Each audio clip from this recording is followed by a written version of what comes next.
Alright, hello बच्चों, कैसे हो आप लोग? कैसी चल रही है पढ़ाई? तो आ जाओ, हम स्टार्ट करते हैं आज का लेक्चर, जिसमें हम डिस्कस करने वाले हैं कुछ इंपॉर्टेंट टॉपिक्स। बट बच्चों, बिफोर वी प्रोसीड फर्दर, एक बार हम क्विक रिकैप कर लेते हैं। राइट, आ जाओ। हमें पता है कि कोई भी अल्टरनेटिंग करंट बच्चों अपना डायरेक्शन पीरियोडिकली चेंज करता है। राइट, और उसका मैग्नीट्यूड कंटिन्यूअसली चेंज होते रहता है, बदलते रहता है। करेक्ट। तो तो बच्चों यहाँ पे एसी का एक एक साइकिल दिखाया गया, ये एक साइनोसॉइडल वेव है। राइट, ये मान लो हमारा करंट एक्सिस है, और बच्चों इसमें हमने टाइम को रिप्रेजेंट कर रखा हुआ है। करेक्ट। तो यहाँ पे देखेंगे कि इसकी पीक वैल्यू है, और बच्चों इसी को हम क्या बोलते हैं? Peak current. पीक करंट इसे हम किससे रिप्रेजेंट करते हैं? या तो आप आई नोट से रिप्रेजेंट कर लो, या फिर आप एग्जैक्टली यहाँ पे आई मैक्स लिख लो, दोनों चलेगा। Correct now, and same goes for this as well. ये भी क्या है बच्चों आपका? ये भी इसका पीक वैल्यू ऑफ करंट है, बट किधर? In opposite direction. तो या तो आप आई नॉट लिख लो, या फिर इसे आप आई मैक्स लिख लो। और यही क्या था हमारा बच्चों? एम्पलीट्यूड था। करेक्ट ना? ठीक है, बहुत बढ़िया बच्चों। ये हमारा जीरो लेवल है। करेक्ट। ये हमारा हो जाएगा π/2, ये हो जाएगा बच्चों पाई, ये हो जाएगा हमारा 3π/2, और ये बन जाएगा 2π। क्लियर? ये पूरी कहानी क्लियर है बच्चों? ये एक कंप्लीट साइकिल है, और हमने सीखा था कि बच्चों एक कंप्लीट साइकिल में जितना भी टाइम लगता है हम उसे टाइम पीरियड बोलते हैं। और बच्चों एक और चीज हमने देखा था कि एक सेकंड में ये जितना ऐसे ऐसे कंप्लीट साइकिल कर ले, उसको हम इसकी फ्रीक्वेंसी बोलते हैं। तो इंडिया में जो करंट सप्लाई होती है उसकी फ्रीक्वेंसी कितनी होती है? कोई बताएगा मुझे? कमेंट करो जल्दी से। Yes, yes, it is 50 hertz.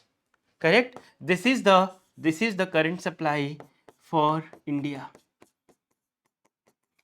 इसकी ये फ्रीक्वेंसी है, और इसी तरीके से बच्चों यूएसए में जो करंट सप्लाई होता है उसकी फ्रीक्वेंसी कितनी होती है? 60 hertz. This is for USA. Correct. ठीक है, आ जाओ। तो बच्चों कहानी ये है हमारा कि एक सेकेंड में हमारे घरों में जो ये करंट आ रहा है, ऑफ कोर्स ये एसी है, अल्टरनेटिंग करंट है। एक सेकेंड में अपना ये डायरेक्शन 100 बारी चेंज करता है। यहाँ पे देख लो, एक साइकिल में ये पॉजिटिव है, ये निगेटिव है, तो अपना कितनी बारी डायरेक्शन चेंज किया? 2 बारी किया। और ऐसे ऐसे बच्चों कितने साइकिल ये कंप्लीट करता है एक सेकेंड में? 50 साइकिल्स कंप्लीट करता है। करेक्ट। तो ये बातें भी हमें समझ में आ गई है। बच्चों ये जो करंट देख रहे हो आप, ये वैरिंग मैग्नीट्यूड से ट्रेवल कर रहा है। यहाँ पे देखो, इसका मैग्नीट्यूड कुछ और है, यहाँ पे मैग्नीट्यूड इंक्रीज हुआ, यहाँ पे और इंक्रीज हुआ, यहाँ पे मैक्सिमम हो गया, फिर डिक्रीज होने लगा, यहाँ पे जीरो हो गया, फिर निगेटिव डायरेक्शन में इंक्रीज हो रहा है, मैक्सिमम हुआ, वापस से डिक्रीज होके जीरो हो गया। इसका मतलब कि इसका जो मैग्नीट्यूड है वो टाइम के साथ वेरी कर रहा है। तो बच्चों ये जो ग्राफ देख रहे हो आप ना, ये बेसिकली इंस्टेंटेनियस करंट को रिप्रेजेंट करता है। और हमने सीखा है बच्चों कि इंस्टेंटेनियस करंट का जो इक्वेशन है that is going to be I is equal to I not sine omega T. I not sine omega T. ये जो ग्राफ देख रहे हो आप, इसका equation I is equal to I not sine omega T है। सबको पता है आई नॉट क्या है? Peak current. और बच्चों ओमेगा टी क्या है? Phase of current. करेक्ट। चलो बहुत बढ़िया। तो इतनी बात अपने को समझ में आ गई है। यहां से चलो, ये जो देख पा रहे हो ये एक टिपिकल नेटवर्क है विच कंसिस्ट रजिस्टर। लिख लो यहाँ पे। राइट, रजिस्टर ये मान लो आर ओम का है, यहाँ पे एक ये इंडक्टर लगा हुआ है। तो मान लो ये इसकी जो इंडक्टेंस की वैल्यू है कितनी है? एल है। किस में मेजर किया जाता है इसे? हेनरी में मेजर किया जाता है ना? इसका यूनिट हेनरी होता है।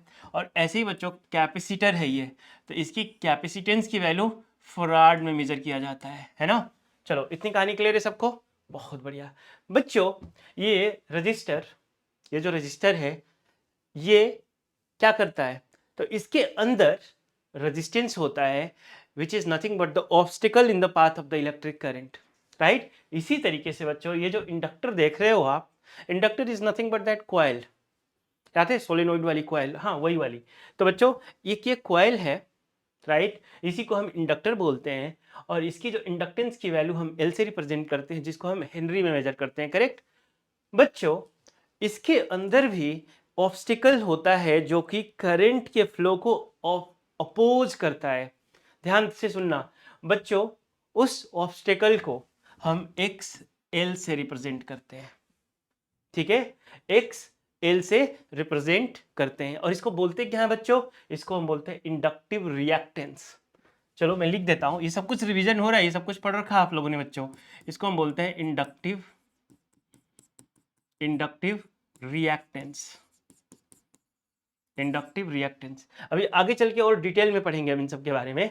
और इसी तरीके से बच्चों कोई भी कैपेसिटर ले लो, राइट, कैपेसिटर ले लो, तो इसके अंदर भी ऑब्स्टिकल होता है जो इलेक्ट्रिक एसी जो फ्लो कर रहा है इसके अंदर उसको अपोज करता है, और बच्चों उसको हम रिप्रेजेंट करते हैं एक्स सी से, करेक्ट। और इसको हम क्या बोलते हैं, कैपेसिटेटिव रिएक्टेंस। देखो वर्ड रिएक्टेंस सेम है, यहाँ इंडक्टर है तो इंडक्टिव आ गया, और यहाँ वर्ड कैपेसिटर है तो कैपेसिटेटिव रिएक्टेंस आ गया। तो लिख लो एक्सी क्या है, एक्सी कुछ और नहीं तो ये बच्चों कैपेसिटेटिव रिएक्टेंस है, राइट। और यहाँ पे ना एक काम करता हूँ मैं, ये वेव लगा देता हूँ, वेव साइन, जिससे कि ये प्रॉपर एक क्या हो बच्चों, एक एसी पावर सोर्स हो। और जब बात आती है पावर सोर्स की, तो यहाँ से बच्चों जो पोटेंशियल सप्लाई किया जा रहा है वो कितना है, तो उसके लिए भी लिख लो E is equal to E not sine omega T. ध्यान देना बच्चों, ई नॉट क्या है, E naught is the peak value of voltage. जैसे आई नॉट आपका क्या है, पीक करंट है, पीक वैल्यू ऑफ करंट है, इसी तरीके से ई नॉट क्या है बच्चों, peak value of voltage. E क्या है बच्चों, इंस्टेंटेनियस वोल्टेज है, जो कि इस एसी पावर सोर्स से इसे मिल रहा है। बात समझ में आ गई, चलो जी बहुत बढ़िया। मान लो कि इस तरीके से ये नेटवर्क लगा हुआ है, ठीक है। अब इसमें करंट क्या होगा, कभी इस डायरेक्शन में फ्लो करेगा तो कभी रिवर्स में फ्लो करेगा, क्योंकि एसी का बेसिक नेचर ही क्या है, एक सेकेंड में ये अपना डायरेक्शन, इंडिया में जो करंट सप्लाई है 100 बारी चेंज करता है। तो मान लो कि किसी मोमेंट पे जब करंट इस डायरेक्शन में फ्लो कर रहा था, और उस टाइम आपने क्या किया, एक फोटो ले लिया, है ना, आप रेडी रखे थे कैमरा और खिंचिक करके फोटो ले लिया इसका। जब फोटो लिया तो करंट का डायरेक्शन वही मिला आपको, तो उस मोमेंट पे इसमें जो करंट फ्लो कर रहा था बच्चों, that is going to be I not sine omega T plus minus five. अब आप सोच रहे होंगे कि यहाँ मैंने तो I not sine omega T लिखा है, बट यहाँ पे प्लस माइनस फाइव क्यों लिख दिया, समझेंगे बच्चों अभी आगे आने वाले लेक्चर्स में। ध्यान रखना यहाँ पे जो भी है ये पूरा का पूरा, इसको हम बोलते हैं फेज, ठीक है। और यहाँ जो फाइव देख रहे हो आप, करेक्ट, ये है आपका इनिशियल फेज। बात करेंगे इस पर भी, घबराओ मत, बस इतना समझ लो, क्योंकि यहाँ पे कई सारी डिवाइसेस लगी है, एक रजिस्टर लगा है, एक इंडक्टर लगा है, और एक कैपेसिटर भी लगा है। तो हम श्योरली नहीं बोल सकते बच्चों कि यहाँ पे फेज कितना है, वो एनालिसिस के बाद ही पता चलेगा, इसीलिए मैंने omega T plus minus five लगा दिया। क्लियर है, चलो जी बहुत बढ़िया, बहुत बढ़िया। तो इतनी सारी कहानियां जो है आपने सीख रखी है। अच्छा एक और इम्पॉर्टेंट चीज़ यहीं पर डिस्कस कर देता हूँ। हमारे दिमाग में ना एक चीज़ छपी होती है, क्योंकि हम बार बार साइनोस्यूडल बनाते हैं, राइट। तो हमारे दिमाग में एक बात छपी होती है बच्चों कि साइनोस्यूडल का जो नेचर है, मतलब जो एसी का नेचर है वो कुछ इस तरीके से है, राइट। और जहाँ कहीं भी ऐसा ग्राफ दिख जाए हम बोल देते हैं ये क्या है, एसी है। बच्चों थोड़ा थोड़ा समझना यहाँ पे, क्योंकि एग्जामिनर जो है यहीं पे गेम खेलता है। देखो मैं क्या कर रहा हूँ, यहाँ पे एक छोटा सा एग्जांपल दे रहा हूँ, अभी आगे क्वेश्चंस भी हमने इंक्लूड किया है, उसको भी देखना बच्चों। एक ग्राफ मैंने ऐसे बना दिया, ठीक है, और एक ग्राफ यहाँ पे देखो ऐसे बना दिया। अब ये भी लग रहा है, ये ऊपर वाला भी क्या लग रहा है, आप देख के बताओ, ये भी लग रहा है साइनोस्यूडल, ये भी लग रहा है साइनोस्यूडल, करेक्ट ना। बट बच्चों ये हमारा मान लो जीरो लाइन है, करेक्ट, यहाँ से ऊपर पॉजिटिव, यहाँ से नीचे निगेटिव। अब बताओ क्या इन दोनों में से दोनों एसी को रिप्रेजेंट करता है या कोई एक रिप्रेजेंट करता है, सोच के देखो।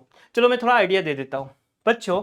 यहां पे देखो तो ये पॉजिटिव है और ये निगेटिव है, क्योंकि जीरो से नीचे है, ये पॉजिटिव है ये निगेटिव है। मतलब ये हुआ कि ये जो ग्राफ दिखा रहा है कि करंट एक बारी पॉजिटिव डायरेक्शन में और दूसरी बारी निगेटिव डायरेक्शन में मूव कर रहा है। और आपको पता है कि अल्टरनेटिंग करंट बच्चों पीरियोडिकली मूव करता है, यानी पीरियोडिकली अपना डायरेक्शन चेंज करता है। एक बारी फॉरवर्ड में जाएगा तो वेरी नेक्स्ट मोमेंट बैकवर्ड में जाएगा, करेक्ट ना? एक बारी फॉरवर्ड में जाएगा तो वेरी नेक्स्ट मोमेंट बैकवर्ड में जाएगा, मतलब बच्चों अपना डायरेक्शन चेंज करता है। बट जरा इसको देखना, यहाँ पे एक लाइन खींच दो आप ऐसे, ठीक है? चलो आपके तसल्ली के लिए मैंने एक लाइन भी खींच दिया, ऐसा लगे कि ये बेस लाइन है, बट वो है नहीं। यहाँ से ऊपर जाओगे तो ये सब कुछ क्या है, पॉजिटिव है। तो ये भी पॉजिटिव और ये भी नंबर क्या है, ये भी पॉजिटिव है, ये भी पॉजिटिव, ये भी पॉजिटिव, ये भी पॉजिटिव, ये भी पॉजिटिव। अब बताओ ना, ये तो एक ही डायरेक्शन में मूव कर रहा है।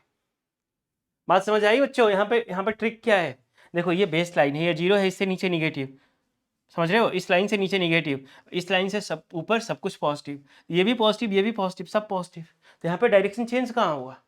मैग्नीट्यूड वेरी किया है, अग्रीड, बट डायरेक्शन चेंज नहीं हुआ। और एसी में ये चीजें बहुत इंपॉर्टेंट है, डायरेक्शन चेंज होना मैंडेटरी है।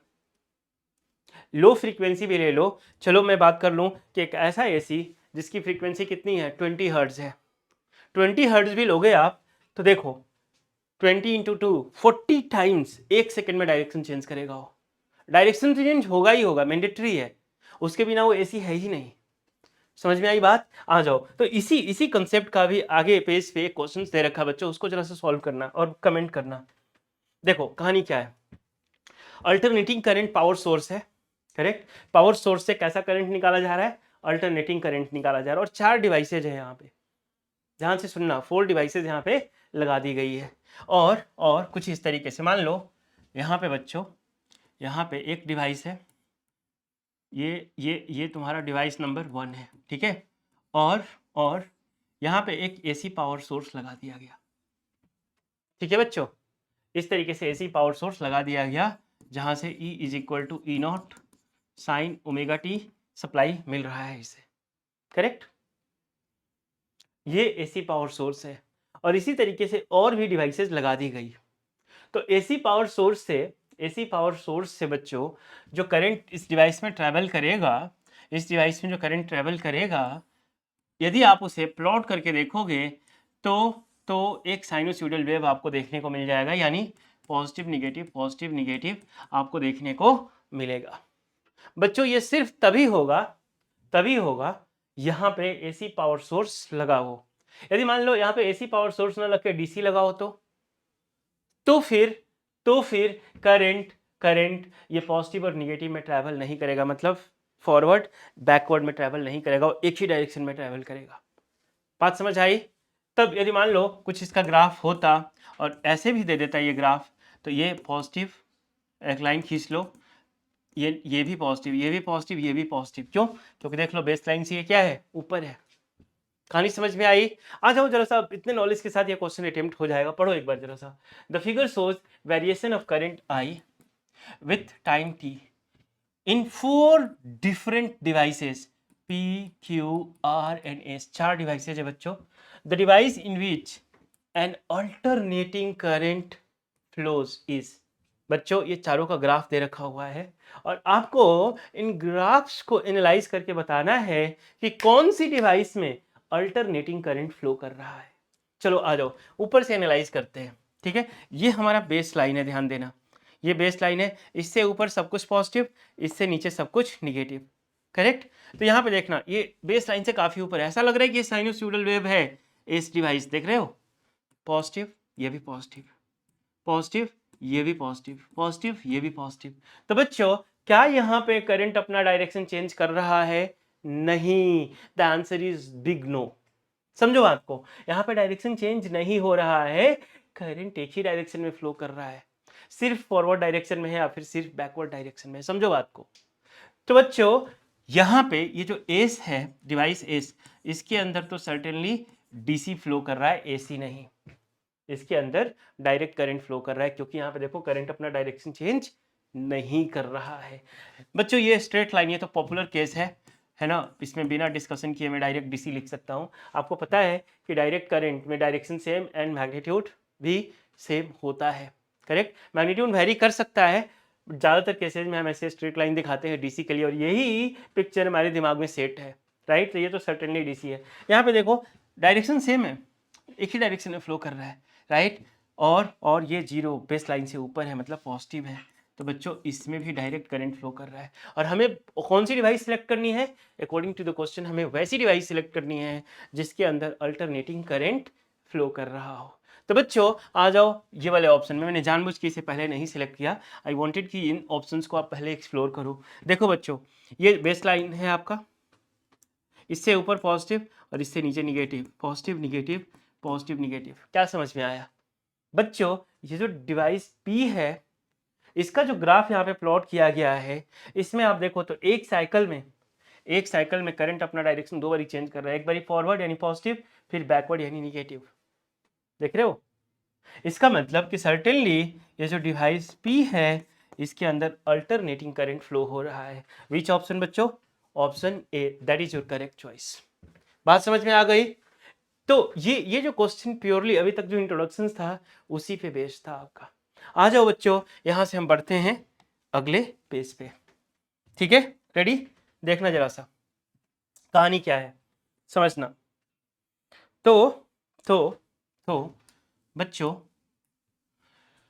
अच्छा ये एक रीजन असर्शन क्वेश्चन है। पहले और कुछ कहानियां समझ लेते हैं, इसके बाद इस क्वेश्चन को अटेम्प्ट करना। पहले समझ लो, आपने मूविंग कॉइल गैल्वेनोमीटर का नाम सुना है? हाँ बिल्कुल, पिछले चैप्टर में ही पढ़ा था हमने मूविंग कॉइल गैल्वेनोमीटर। क्या था इसकी principle? It is basically based on the magnetic effect of electric current. उसमें क्या था, दो मैग्नेट रख लेते थे हम, और उसके बीच में वो कॉइल वगैरह वगैरह सब अरेंज करके बनाते थे। याद है आपको? Very good. वही सेम कहानी देखो, यहाँ पे एक इसका पिक्चर भी डाल रखा हुआ है मैंने। ये एक आपका जो है मूविंग कॉइल गैल्वेनोमीटर है। अब इसमें जब करंट फ्लो नहीं कर रहा है तो इसका पॉइंटर देखो जीरो पे है ना।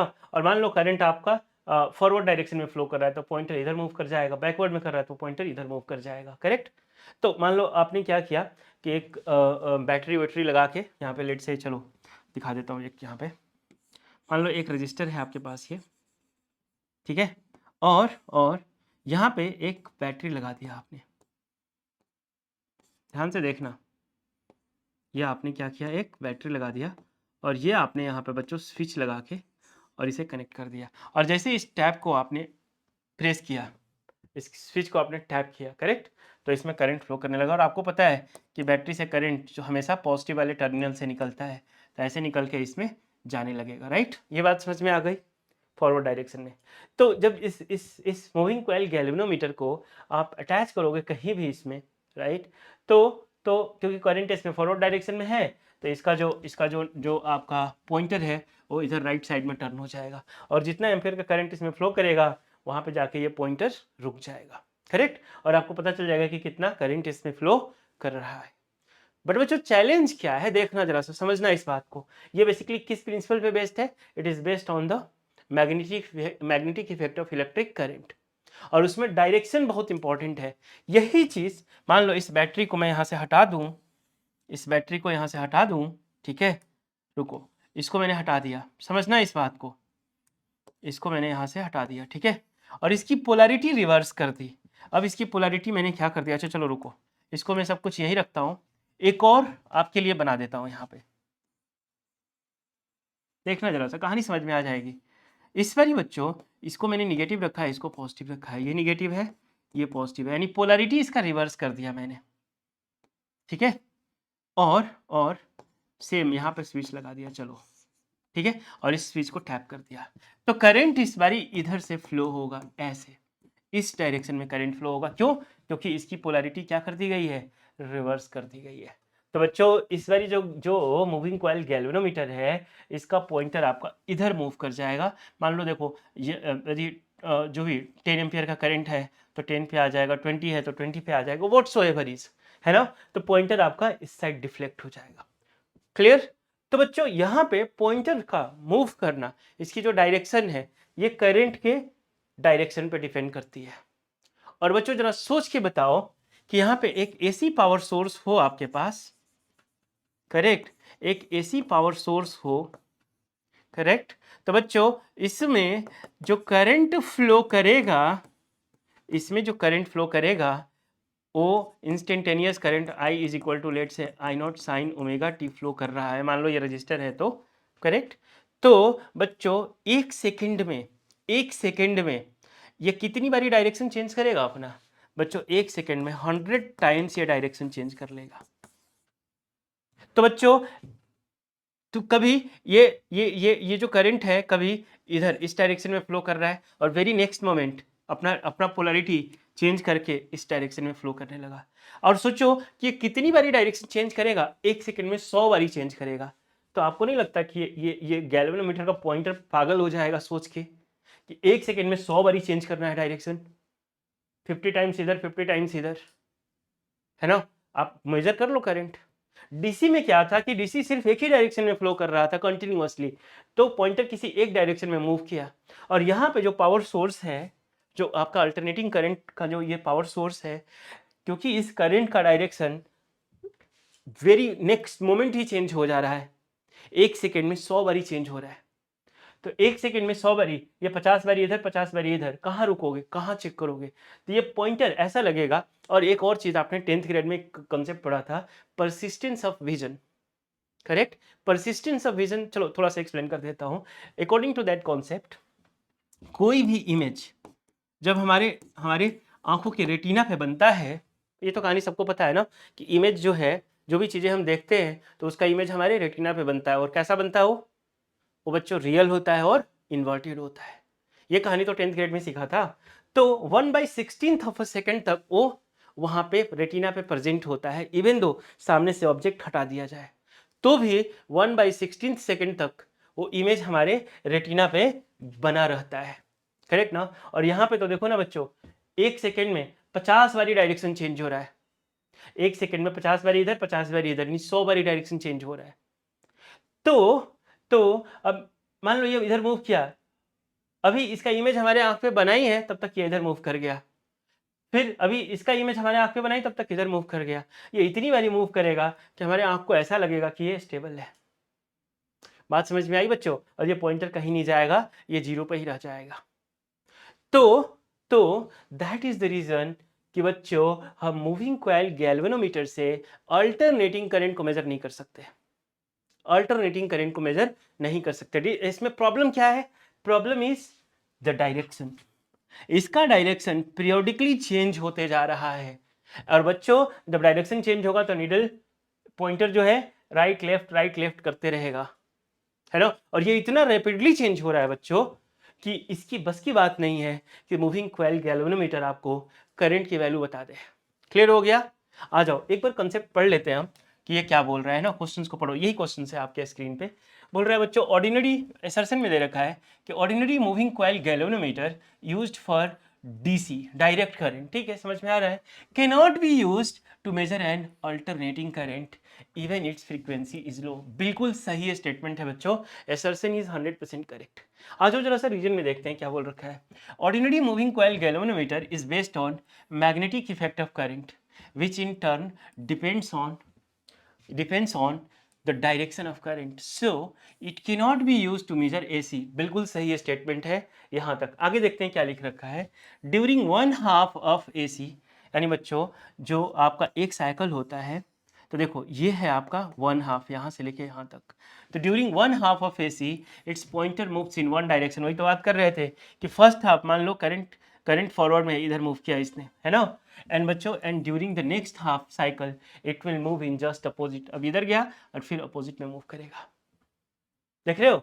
So now the average value of AC over one complete cycle. अच्छा एक और चीज़ है बच्चों, आगे चल के मैं बताऊंगा आपको कि average value of AC over one complete cycle is 0। यहाँ से देख लो समझ में आ जाएगा। मान लो ये पॉजिटिव है, लेट से ये ऊपर कितना तक गया है, 2 एम्पियर तक गया है, तो +2 लिख लो। और ये बच्चों लेट से नीचे गया है कितना, -2 तक, तो यहाँ पे ये -2। अब ये प्लस ये माइनस, बच्चों सम टोटल कितना होगा, लड्डू। तो अल्टरनेटिंग करंट का average value over one complete cycle is 0, है ना? ये भी एक रीजन है बच्चों कि हम डीसी, ये जो आपका मूविंग कॉइल गैल्वेनोमीटर है, इससे हम अल्टरनेटिंग करंट नहीं मेजर कर सकते। It is very much suitable for measuring direct current. बात समझ आ गई? आ जाओ बच्चों, तो यहाँ क्या बता रहा है कि even if we measure an alternating current of low frequency the pointer will appear to be stationary at zero level, at zero over here. Why? Due to persistence of vision, जिसके बारे में मैं बात कर रहा था कि बच्चों आंख के जो रेटिना होता है हमारा, उस पर कोई भी इमेज 1/16 सेकेंड तक रहता है, वो रहेगा ही रहेगा। ये हमारी आईज की डिजाइन ही ऐसी है, करेक्ट ना। एक बार कोई इमेज वहां बना तो 1/16 ऑफ सेकेंड तक वहां पे रहेगा, इवन दो सामने से वो ऑब्जेक्ट हटा लो आप। करेक्ट, बात समझ आ गई। तो there is also a role of persistence of vision which will basically give a sensation that the pointer is just pointing towards zero only। बच्चों सम टोटल एक नट सेल में स्टेटमेंट बोल दूं कि मूविंग कॉइल गैल्वेनोमीटर इससे ना हो पाएगा, इसकी बस की बात नहीं है। किसको? अल्टरनेटिंग करंट को मेजर करने। DC yes, very much it is capable of measuring, AC not at all suitable। Clear. अब अगला क्वेश्चन आपके दिमाग में आ रहा होगा कि ठीक है, अच्छा यहाँ पे पहले फाइनल आंसर क्या हुआ, ये भी करेक्ट है, ये भी करेक्ट है, right. assertion is correct, reason is also correct and reason is the correct explanation of assertion। आपके चार चॉइसेस जो होते थे, कौन सा ऑप्शन करेक्ट होगा? ऑप्शन ए, सबको पता है, तो इसलिए मैंने ऑप्शन यहाँ पे दिया ही नहीं है। आ जाओ चलो, अभी तक जो डिस्कशन से समझ में आया कि जो मूविंग कॉइल गैल्वेनोमीटर है, it is not at all suitable for measuring alternating current. तो अगला क्वेश्चन आपके दिमाग में आएगा कि बताओ, जब जब हम इससे नहीं मेजर कर सकते अल्टरनेटिंग करंट से, तो हमारे पास ऑप्शन क्या है अल्टरनेटिंग करंट को मेजर करने का? तो बच्चों इसके लिए हमारे पास ऑप्शन है हॉट वायर एमीटर। ये क्या होता है हॉट वायर एमीटर? बच्चों यहाँ पे डायरेक्शन का पंगा है, राइट, कि एसी में डायरेक्शन कीप्स ऑन चेंजिंग। तो बच्चों हम ऐसा एक डिवाइस यूज करेंगे जो डायरेक्शन पे डिपेंड ही ना करता हो, राइट। और हॉट वायर एमीटर एक ऐसा ही डिवाइस है बच्चों, उसको डायरेक्शन से फर्क नहीं पड़ता है। It is basically based on the principle of heating effect. अब देखो हमने सीखा है बच्चों कि इलेक्ट्रिक करंट जब किसी डिवाइस से पास करता है, राइट, तो उसमें कुछ हीट जनरेट होती है, राइट। और ये जो हॉट वायर एमीटर है उसी हीट को मेजर कर लेता है, समझो बात को, उसी हीट को ये मेजर करके बता देता है बच्चों कि इसमें कितना करंट फ्लो कर रहा है। आओ जरा सा देखते हैं। एक मैंने टिपिकल इसका फोटो भी लगा रखा हुआ है कुछ इस तरीके से, और भी अलग अलग डिजाइन होता है इसका। One such design is this, ठीक है। जरा देखना क्या बोल रखा है इसमें कि बच्चों we can measure AC by using a hot wire ammeter. क्या नाम है इसका?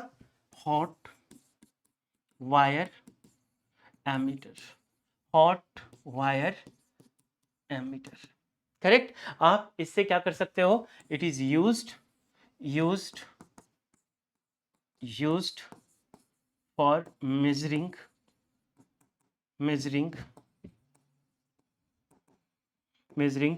Alternating current. और ये किस प्रिंसिपल पे बेस्ड है बच्चों?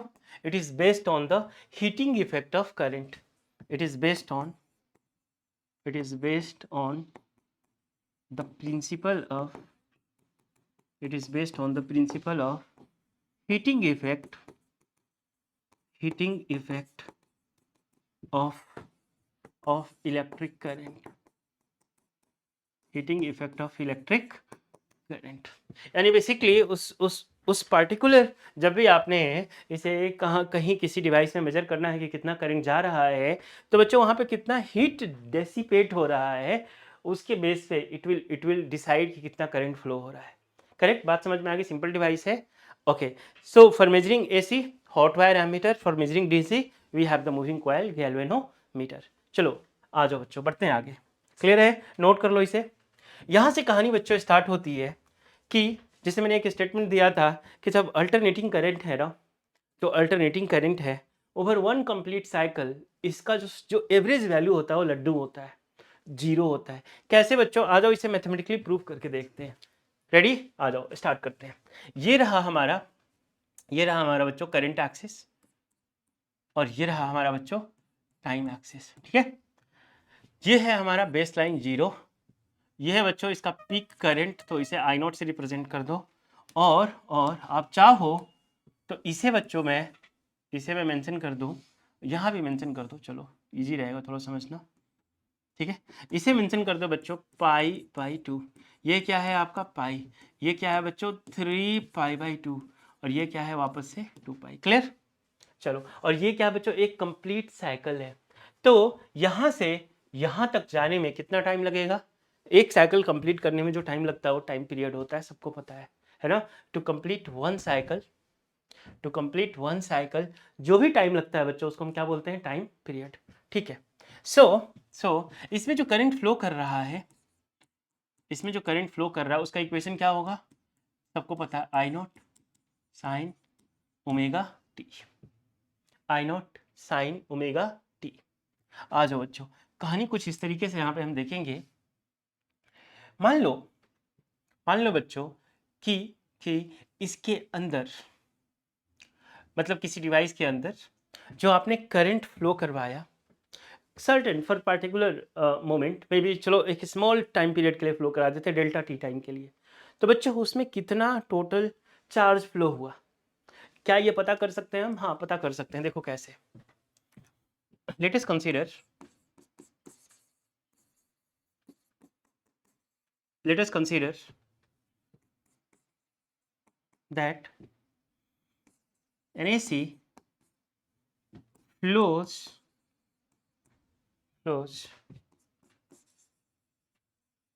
through a device,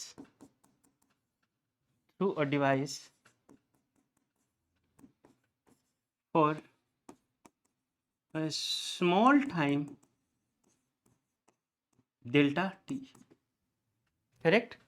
तो बच्चों अब इसमें जो है डेल्टा टी टाइम के लिए आपने एसी को फ्लो करवाया, बच्चों इस पूरे टाइम पीरियड में कितना चार्ज फ्लो हुआ? So let us consider that an AC flows through a device for a small time delta t. During this time interval, है ना, during this time interval charge flown, charge flown that is going to be how much? तो आप बोलोगे बहुत ही थोड़ा सा charge आएगा, मान लेते हैं dq है, करेक्ट। कितना चार्ज? तो ऐसे लिख लेता हूं मैं, charge dq that is going to be, कितना चार्ज फ्लो होगा बच्चों? अब जरा सा देखना, क्या मैं यहां से लिख सकता हूं I is equal to Q upon T. ध्यान रखना, current is nothing but the flow, rate of flow of charge, charge upon time. बच्चों तो इसके अंदर जो किसी इंस्टेंट पे जो करंट फ्लो कर रहा था वो I था, तो कितना चार्ज फ्लो हुआ था? आपने बोला D Q over D T. बच्चों ये क्या है? कितना चार्ज फ्लो हुआ इन डी टी टाइम, तो आपने बोला डी क्यू चार्ज फ्लो हुआ in D T time. Clear है? बात समझ आ रही है? तो बच्चों D Q is equal to, यदि यहां से मैं पूछूं आपसे तो D Q is equal to क्या लिख सकते हो आप लिख सकते हो आई डी टी। ये कहानी समझ में आई कहां से आई है? तो बच्चों क्या मैं लिख दूं? आई डी टी। क्लियर है? और बच्चों एक बात और बताओ, ये जो आई है ये कौन सी करंट है? किसी एक पार्टिकुलर इंस्टेंट की करंट है, यानी ये इंस्टेंटेनियस करंट है, ये वाली करंट की बात चल रही है ना। और इंस्टेंटेनियस करंट का इक्वेशन होता क्या है बच्चों? I not sine omega T, I not sine omega t d T. ये रहा आपका डी क्यू की वैल्यू। क्लियर है कि किसी स्मॉल इंटरवल ऑफ टाइम में यानी डी टी टाइम में कितना चार्ज फ्लो हुआ, ये पता कर लिया। बट एक्चुअली हमारा टारगेट क्या है बच्चों यहाँ पे पता करना? हमारा टारगेट है बच्चों यहाँ पे ये पता करना कि एक कंप्लीट साइकिल में यानी जीरो से लेके टी टाइम में टोटल कितना चार्ज फ्लो हुआ। यदि वो चार्ज पता चल जाए तो चार्ज ओवर टाइम करेंगे, हमें करंट पता चल जाएगा, एवरेज करंट पता चल जाएगा। तो आओ बच्चों इसी पे अब एनालिसिस करेंगे हम। इसको थोड़ा सा इस साइड रख लो, ठीक है, ऑल राइट। और आप चाहो तो इसे इक्वेशन नंबर 1 कर लो। ठीक है बच्चों, अब हमारा टारगेट क्या है? Total charge flown over over one cycle, यानी बच्चों एक एक जीरो से लेके टी टाइम में कितना चार्ज फ्लो हुआ ये पता करना है। सो बच्चों here I am going to write now, consider, या लिख लो सीधा consider, consider consider consider one complete cycle, ठीक है, 1 कंप्लीट साइकिल। तो बच्चों कितना चार्ज फ्लो होगा? तो आप बोलोगे देखो इन 1 कंप्लीट साइकिल में जो चार्ज फ्लो होगा तो 0 से t तक उसे क्या कर दो, इंटीग्रेट कर दो। बात समझ में आ रही है? 0 से t तक इंटीग्रेट कर दो। तो बच्चों dq कितना है आपके पास? है I not sine omega T dt, यही तो है, चेक कर लो। dq इसे आपने क्या किया, ओवर द कंप्लीट साइकिल आपने इसे इंटीग्रेट कर दिया। कहानी समझ में आ रही है?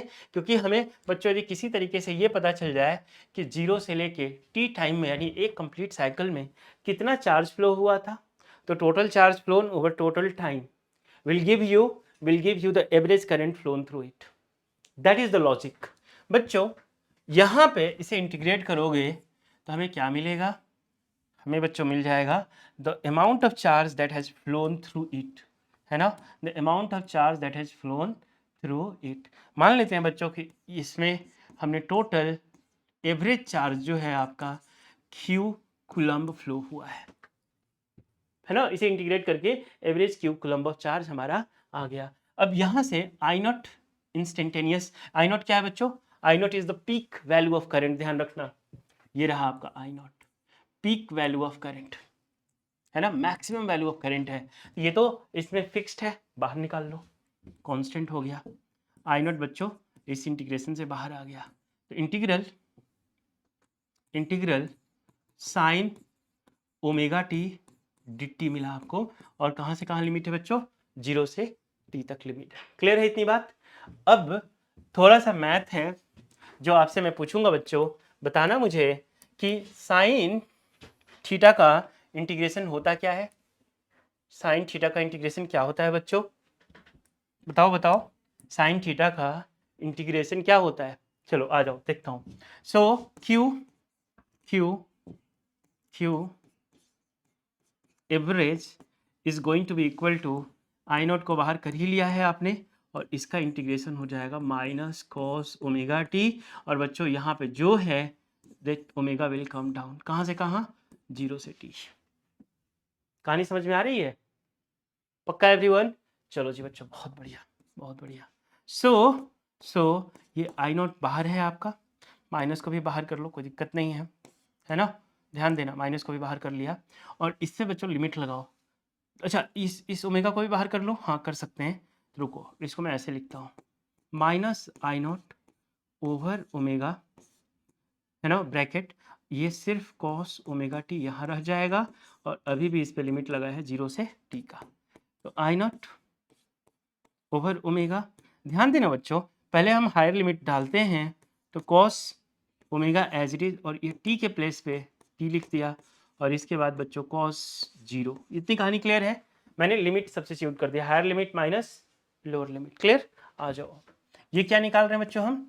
क्यू एवरेज अभी हमें मिल रहा है, average current, average charge that has phloem through the given device over one complete cycle. ठीक है, ये हमारा टारगेट है। आ जाओ, समझ में आ रहा है? बिल्कुल समझ में आ रहा है बच्चों। ये रहा Q average, I not as it is रखो, नो चेंजेज, ओवर ओमेगा को भी एज इट इज रखो। और बताओ मुझे बच्चों, कॉस ओमेगा को क्या लिख सकते हो आप? सबको पता है omega is 2 pi by T, omega is 2 pi by T.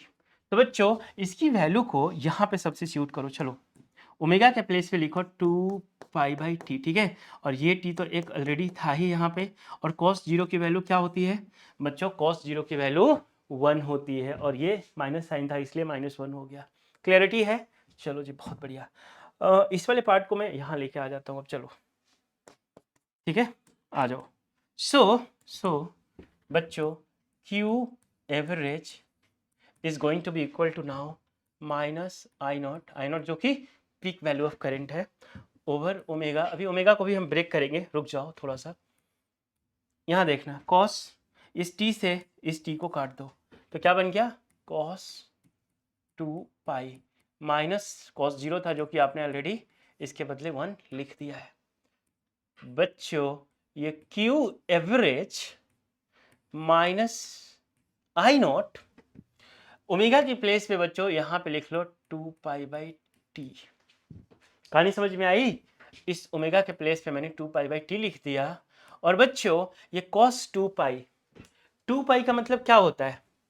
2π का मतलब होता है बच्चों 360 डिग्री।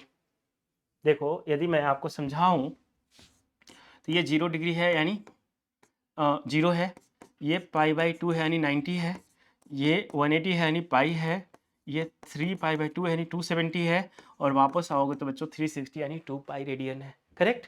तो जो cos 0 की वैल्यू है वही cos 2π की भी होगी। cos 0 की वैल्यू 1 तो cos 2π की वैल्यू भी 1। कहानी समझ में आई? देख लो। तो बच्चों यहां से अपने को क्या मिल गया? cos 2π की वैल्यू क्या मिला? cos 2π की वैल्यू मिल गया 1। और ये क्या है बच्चों? 1। तो यहाँ पे चाहे जो भी हो 1 - 1 क्या मिला? 0। तो क्यू एवरेज क्या मिल गया आपको बच्चों? क्यू एवरेज आपको मिल गया लड्डू। देखो ध्यान से, यहाँ पे जो कुछ भी हो, आई नॉट ओमेगा था, ओमेगा के प्लेस पे 2π/t लिख दिया, आप लिख सकते हो, you are free to do so. But यहाँ cos 2π 1 एंड cos 0 1, 1 - 1 लड्डू, यानी average charge flown over one complete cycle is 0 coulomb. Clear है बच्चों?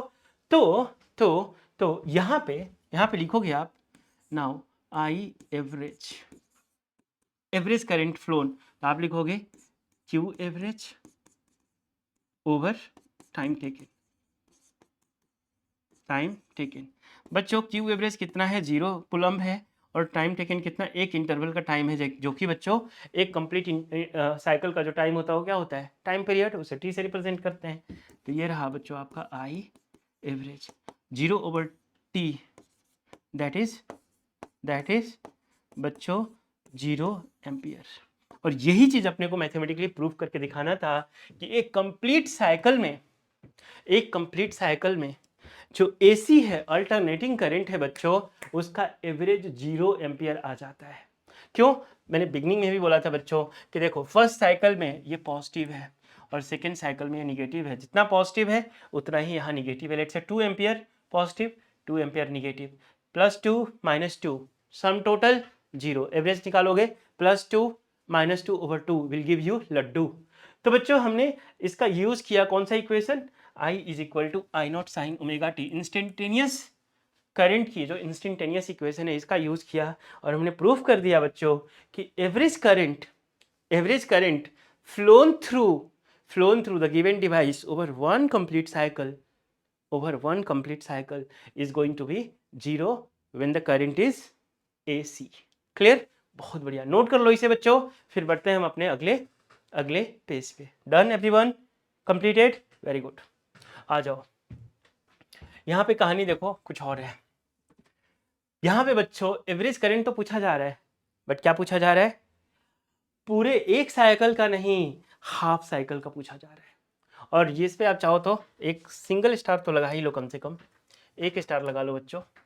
है तो अच्छा क्वेश्चन ही है, मतलब कंसेप्चुअल अंडरस्टैंडिंग है। और क्या मैं बोलूँ, और इसका आंसर क्या मिलेगा ये भी बता देता हूँ। देखो आंसर आपको मिलेगा I average over half of the cycle. Half of the cycle का मतलब बच्चों एक साइकिल में टाइम कितना होता था? t। तो हाफ ऑफ द साइकिल में कितना होगा? t/2। कहानी समझ आ रही है? चलो, तो एवरेज वैल्यू यहाँ पे 0 नहीं आएगा। 0 अल्टरनेटिंग करंट का एवरेज एक साइकिल के लिए था, वन कंप्लीट साइकिल के लिए था। हाफ साइकिल के लिए 0 नहीं होगा, बात समझो।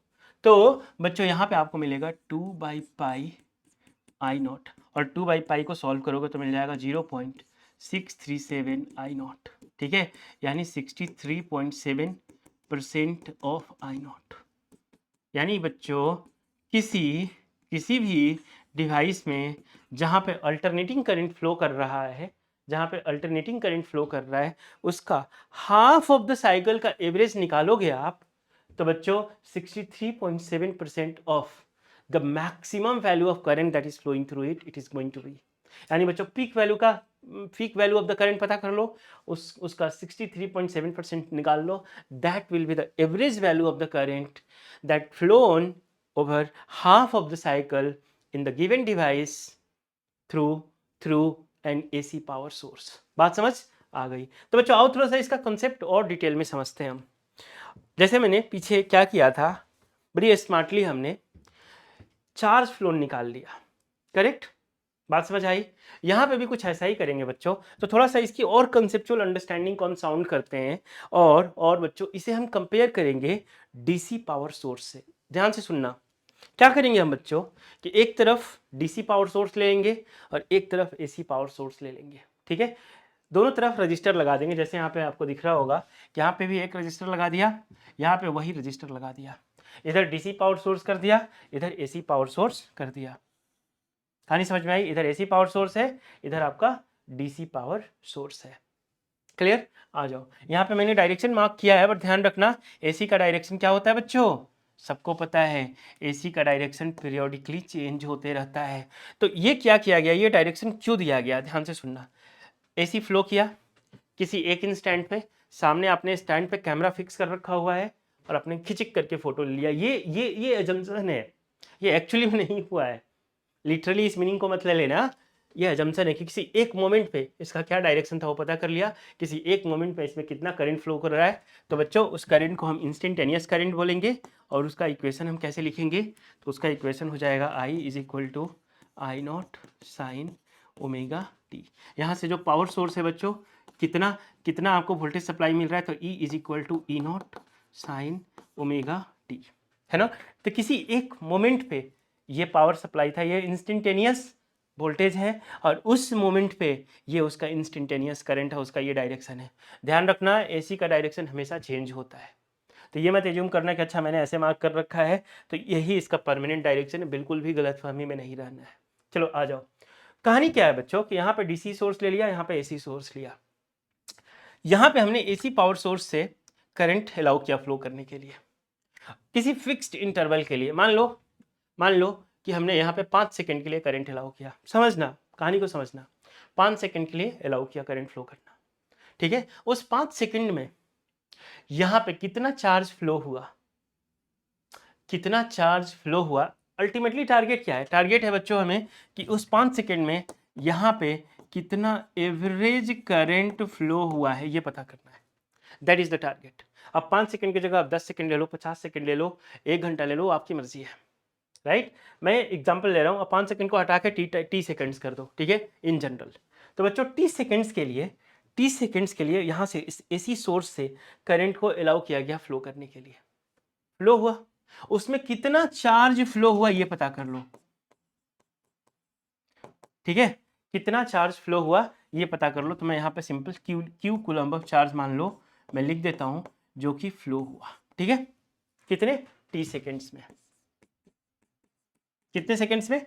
टी सेकंड्स में। इस एसी पावर सोर्स से जब हमने अलाउ किया करंट फ्लो करना, तो बच्चों total Q coulomb of charge flow हुआ।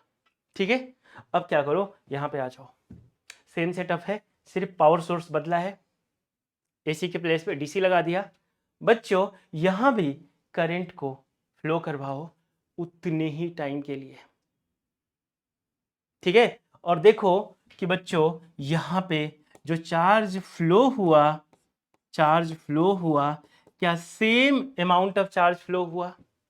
यदि बच्चों यहां पे भी फ्लोन चार्ज सेम है इसके, यानी यहाँ पे चार्ज फ्लो और यहाँ पे चार्ज फ्लो सेम हो गया, तो बच्चों इसमें जो करंट फ्लो हो रहा था, इसमें जितने एम्पियर का करंट फ्लो हुआ है, वही बच्चों इस वाले नेटवर्क में एवरेज करंट होगा। यानी बच्चों एसी में जो एवरेज करंट है, it is going to be equal to that DC current which allows to flow same amount of charge which it has flown here in this AC arrangement. AC arrangement में charge, DC arrangement में charge यदि दोनों में same है, तो बच्चों यहाँ पे जो करंट फ्लो हो रहा है, that will tell you the average current in this AC arrangement. कहानी क्लियर हुई? एक बार और समझ लो, लास्ट टाइम एक और समझो। इसमें करंट फ्लो कराओ, ठीक है, किसी पार्टिकुलर टाइम के लिए करंट फ्लो करने से चार्ज फ्लो हो रहा है, चार्ज पता कर लो उस पूरे टाइम में कितना चार्ज फ्लो हुआ, नोट कर लो। इस सेटअप में करंट फ्लो कराओ उतने ही टाइम के लिए और चेक करो क्या same amount of current flow हुआ। सेम अमाउंट ऑफ करंट नहीं, same amount of charge flow हुआ। यदि बच्चों यहाँ का चार्ज और यहाँ का चार्ज ये दोनों इक्वल है, तो बच्चों यहाँ पे जो करंट फ्लो हुआ है उसका एवरेज वैल्यू इस वाले करंट के बराबर होगा। यानी एवरेज वैल्यू चाहिए, ये वाला करंट मेजर कर लो, एग्जैक्टली इसका एवरेज वैल्यू इसके बराबर होगा। कहानी समझ में आ रही है बच्चों? ये इसका कंसेप्चुअल अंडरस्टैंडिंग था। एसी में जब आपको एवरेज करंट पता करना है, राइट, तो उसे कंपेयर कर लो एक डीसी नेटवर्क से, राइट। और एसी में जितने टाइम के लिए करंट फ्लो करा रखे हो, उस मोमेंट के लिए, उस पूरे पीरियड के लिए पता करो कितना चार्ज फ्लो हुआ है यहाँ पे। उतना ही चार्ज बच्चों किसी डीसी नेटवर्क में फ्लो हो जाए तो बच्चों उसमें जितना करंट फ्लो हो रहा है ये आई एवरेज के बराबर होगा। आई एवरेज के बराबर होगा, यानी इसमें I average is going to be equal to this I. Clear हो गया कॉन्सेप्ट? एक बार स्टेटमेंट पढ़ो एक बार, तभी क्लैरिटी मिलेगा बच्चों। कंसेप्ट पे बहुत बहुत सावधानी से एक एक चीज को समझना है। क्या बोल रहा है बच्चों? The mean value or the average value of an alternating current over a specified interval is that value of direct current that would transfer the same amount of charge through a circuit in the same time interval। जितना time interval यहाँ लिए हो उतना ही time interval यहाँ ले लो। तो बच्चों यहाँ का चार्ज फ्लोन यदि इक्वल हो गया तो यहाँ का एवरेज करंट यहाँ के ये वाले करंट के बराबर होगा। सिंपल, इतना सिंपल है बच्चों ये। क्लियर हो गया? चलो तो बच्चों ये पूरी क्लैरिटी आपको जो है यहाँ पे मिल चुकी है। अब यहाँ से हम बढ़ते हैं आगे। आ जाओ, चेंज करें। और बच्चों इसे हमें मैथमेटिकली प्रूव भी करना है, ठीक है? आ जाओ। सो यहाँ पे एक टिपिकल डायग्राम भी दे रखा हुआ है। मान लेते हैं ये हमारा आई नॉट है और इसमें जो करंट फ्लो हो रहा है, राइट, ये इंस्टेंटेनियस करंट का जो इक्वेशन है आई इज इक्वल टू क्या है बच्चों? I not sine omega T है। ये क्या है बच्चों? हमारा पीक वैल्यू ऑफ करंट है। ये हमारा पीक वैल्यू ऑफ करंट है आई नॉट। और ये कहाँ पे मिला है हमें? π/2 पे। ये क्या है बच्चों? पाई है। ये क्या है? 3π/2 है। और ये क्या है? 2 पाई है। ये ओवर 1 कंप्लीट साइकिल है, बट हमारी कंसिडरेशन कितने पे होगी? हाफ ऑफ द साइकिल पे होगी। Correct, half of the cycle पे होगी। मीन और average value of alternating current we are going to calculate for half of the cycle. ठीक है, आ जाओ बच्चों। और लास्ट में रिजल्ट क्या मिलेगा? ये मिलने वाला है, right. So now let's concentrate on the derivations part. ठीक है, आ जाओ। Let us consider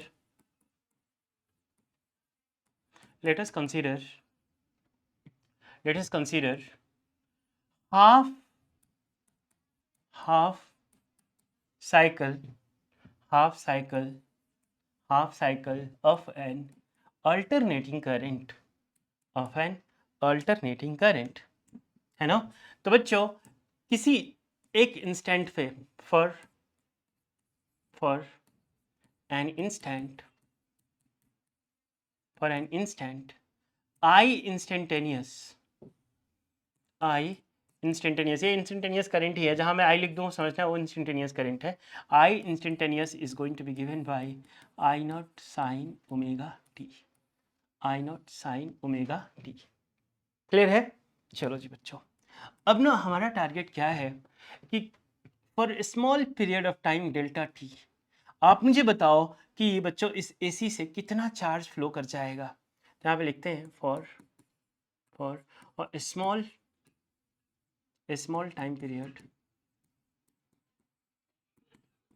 delta T charge phloem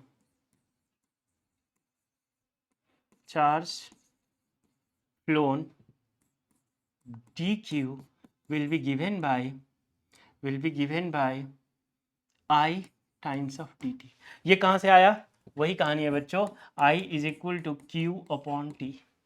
तो Q इज इक्वल टू क्या होगा? I upon T. ठीक है, I upon T, I into T. बच्चों यहाँ पे T क्या है? dt है। कितना टाइम इंटरवल ले रखा आपने? छोटा सा dt।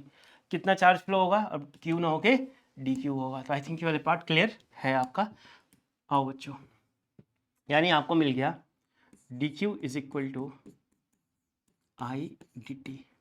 ये किसी किसी स्मॉल इंटरवल के लिए है बच्चों। हमें तो कंसीडर करना है कितना, half cycle, for half cycle, और ओवर लिख लो ऐसे, ओवर अ हाफ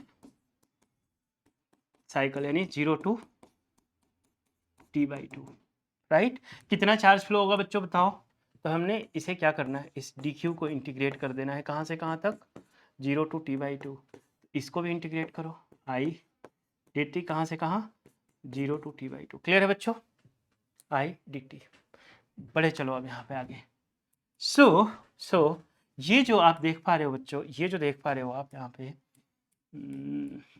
ये पूरा का पूरा ओवर द हाफ इंटरवल कितना चार्ज फ्लो कर लिया, तो बोल देते हैं कुछ क्यू एवरेज फ्लो कर लिया। हमें क्या पता, कुछ तो होगा बच्चों।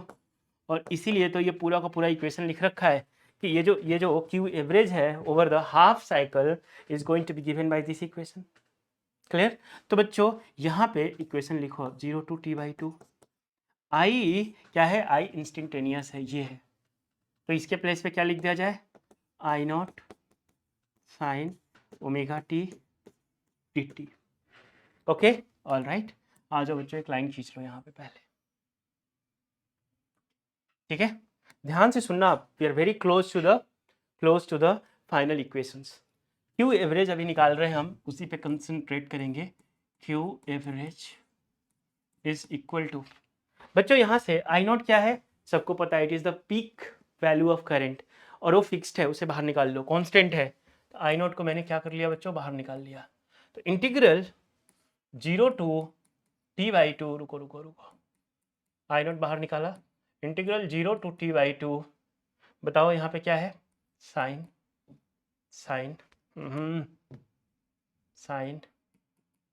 Omega t d T, sign omega t d T.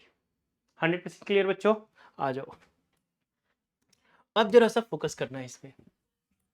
I not as it is, इसको लास्ट में लिख लेंगे हम। इंटीग्रल साइन ओमेगा टी, बच्चों साइन थीटा का इंटीग्रेशन क्या होता है, तो आप बोलोगे माइनस कॉस थीटा, है ना। यहाँ पे मान लो 2 होता तो आप क्या करते, नीचे में 2 डिवाइड कर देते, समझ रहे हो। तो इसी तरीके से यहाँ पे क्या है, साइन ओमेगा टी है, तो ये क्या बन जाएगा, माइनस कॉस ओमेगा टी, और इसके साथ ओमेगा मल्टीप्लाइड है तो ओमेगा को डिवाइड कर दो। ये बेसिक इंटीग्रेशन है बच्चों। आप मैथमेटिकल टूल को रेफर कर लेना, जिन बच्चों को थोड़ा भी यहाँ पे इंटीग्रेशन में बेसिक में डाउट आ रहा है, स्पेशली बायो वाले बच्चे।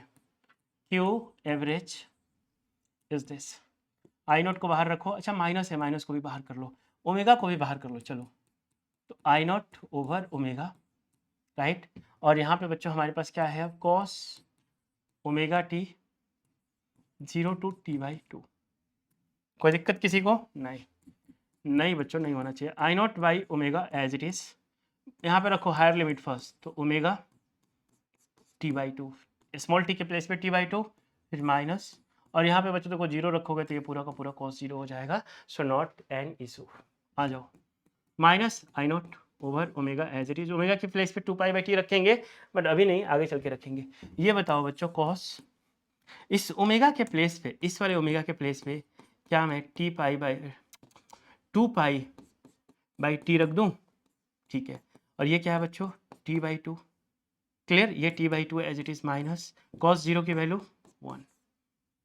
अब यहाँ से क्या मैं इसे इस t को काट दूं, इस 2 और इस 2 को काट दूं, तो बच्चों आपको क्या मिला, आई नॉट ओवर ओमेगा, और ये क्या हो जाएगा आपका, देखना, ये हो जाएगा cos पाई। देखो 2 से 2 कट गया, t से t कट गया, तो cos पाई बचा, और ये -1। ये क्या चल रहा है, क्यू एवरेज,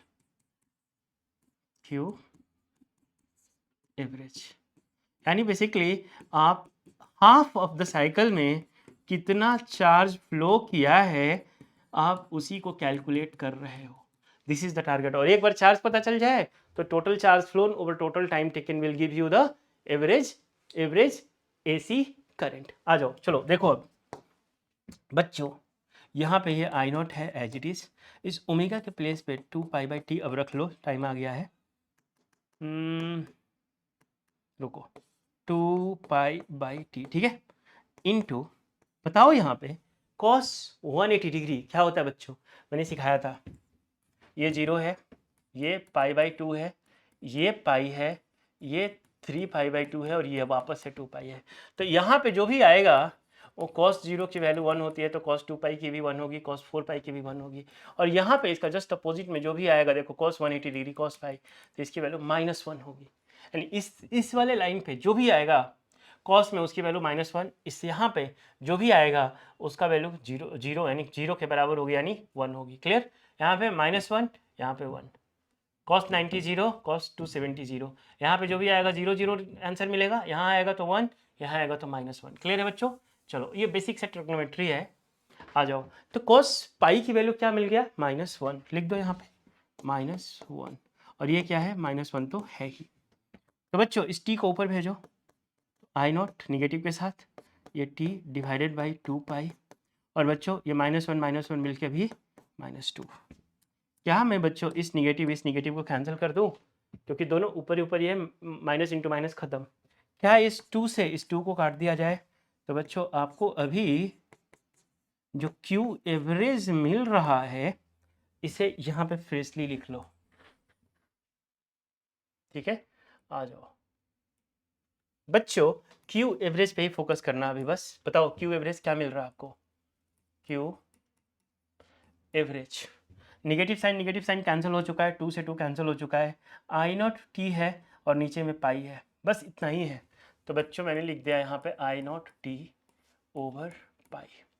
ये है आपका बच्चों Q एवरेज, यानी बच्चों हाफ ऑफ द साइकिल में एवरेज चार्ज कितना फ्लो हुआ है वो ये रहा।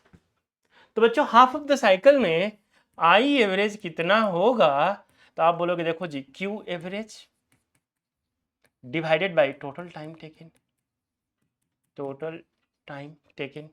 तो बच्चों Q एवरेज तो I0 t बाई पाई है, I0 t बाई पाई है, डिवाइडेड बाई, रुको कलर चेंज कर लेते हैं, ये यूज कर लेता हूँ, ठीक है।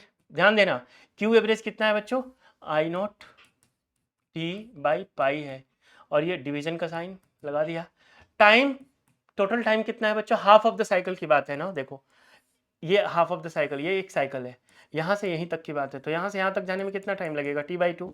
तो बच्चों टाइम रहा हमारा t/2, I0 t ओवर पाई, इस डिवीजन को मल्टीप्लिकेशन में करो तो 2 ऊपर चला जाएगा और t नीचे आ जाएगा, t से t को काट दो तो आपको क्या मिला, 2/पाई I0। ये है आपका बच्चों I एवरेज। यहां तक किसी को कोई डाउट है क्या, नहीं होना चाहिए। I एवरेज इज 2/पाई टाइम्स ऑफ I0। और बच्चों जब आप इसे सॉल्व करोगे, ध्यान देना 2/पाई को सॉल्व करोगे आपको मिलेगा 0.637 I0। अब ये सॉल्व करने मत लग जाना, ये याद कर लो, है ना। ये मैंने भी जब पहली बारी पढ़ा था तो मैंने भी याद कर लिया था इसे, है ना। तो इसे एक्चुअली डिवाइड मत करना, क्योंकि अब आप डिवाइड करने लगोगे तो it will take much time, that is useless. याद कर लो 0.637, ठीक है। और बच्चों इसी को परसेंटेज में कन्वर्ट करोगे आप, परसेंटेज में, तो क्या हो जाएगा 63.7% ऑफ I0। तो आपको जो है average current phloem over half of the cycle क्या मिल गया, 63.7% of the peak value of current. Clear है, इतनी कहानी क्लियर है बच्चों। आ जाओ, तो इसे नोट करो पहले, end of course it is one of the important concept for finding the average current of alternating current over half of the cycle. Note कर लो इसे। Completed everyone, done. आ जाओ, तो एक क्विक रिकैप करा देता हूं, यहाँ पे 2 डेटा आपके दिमाग में छपी होनी चाहिए। एक तो बच्चों जब कभी भी हम बात करें आई की, तो ये आई इंस्टेंटेनियस है, और क्या होगा I0 साइन ओमेगा टी, ये एक इक्वेशन। और बच्चों साथ साथ में जो पावर सोर्स का इक्वेशन था कि कितना पोटेंशियल अप्लाइड है, तो E is equal to E0 sine omega T, ये डेटा, ये जो है 2 इक्वेशन आपके दिमाग में बिल्कुल छपा होना चाहिए। और इसके अलावा over half cycle average current value is going to be given by 2 by pi I not. ये भी याद रखो, कई बारी हमें ये पाई को कैंसिल करने में बड़ा आसानी हो जाता है, तो 2 बाई पाई लिख लेते हैं। या फिर बच्चों I average is going to be equal to 0.637 times of I not, ये भी याद रखो। साथ साथ में परसेंटेज वाला भी डेटा याद रखो कि I average is going to be equal to 63.7% of I naught। Correct. तो ये जो डेटा मैंने लिखा है बच्चों आज के लेक्चर से, these are the important points that you can take it away। Correct. आ जाओ बच्चों, तो आज का जो लेक्चर है हम यहीं पे क्लोज करेंगे। और बच्चों नेक्स्ट लेक्चर में we will be discussing about again one of the most important topic, that is going to be IRMS। right बच्चों, तो with this as spirit let's find up our lecture here itself। We will meet in the next lecture। till then bye, take care।